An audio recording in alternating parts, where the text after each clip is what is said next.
Nanawagan ang Philippine Coast Guard sa mga Pilipino na huwag basta magpapaniwala o maging instrumento sa pagpapalaganap sa social media ng maling impormasyon na sumisira sa reputasyon ng PCG at Armed Forces of the Philippines at sa mga hakbang nila para ipagtanggol ang teritoryo ng Pilipinas. May ulat si Noel Talakay.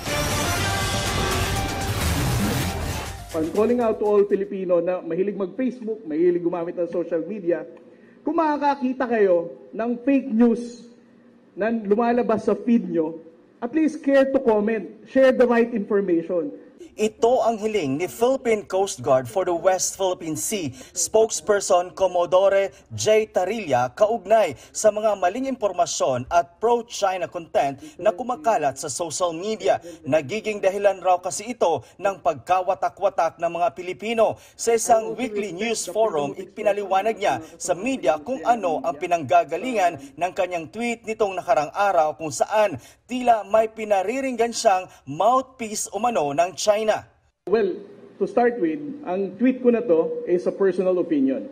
It doesn't represent the stand of the Philippine Coast Guard or any national government agency, neither ng National Task Force West Philippine Sea.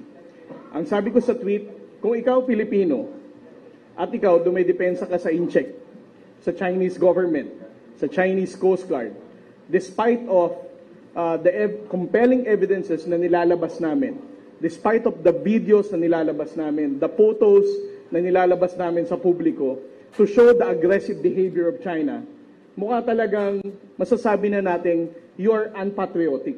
Dagdag pa niya, ini-edit ang inilalabas na video at larawan ng PCG at AFP para siraan ang mga hakbang nila sa pagdepensa sa West Philippine Sea laban sa China Coast Guard. Ang masaklap, mas madalas ay pinaniniwalaan pa ito ng ilang Pilipino. Itong mga fake news peddlers na to, sila talaga yung agresibo.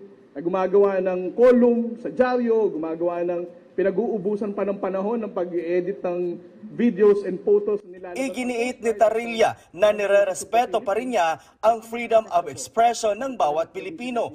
Pero we should also be very careful, no, sa pag-frame ng mga istorya natin. Ayon pa sa kanya, ang pagkakalat ng fake news kaugnay sa West Philippine Sea ay nagbibigay lang ng kalituhan sa mga Pilipino. Posible yan din ang magiging dahilan para matalo ang Pilipinas sa laban para sa teritoryo nito. Tiniyak din niya sa publiko na handa ang PCG at AFP na depensahan ng bansa laban sa mga magtatangkang sakupin ang ating karagatan. Noel Talakay para sa Bayan.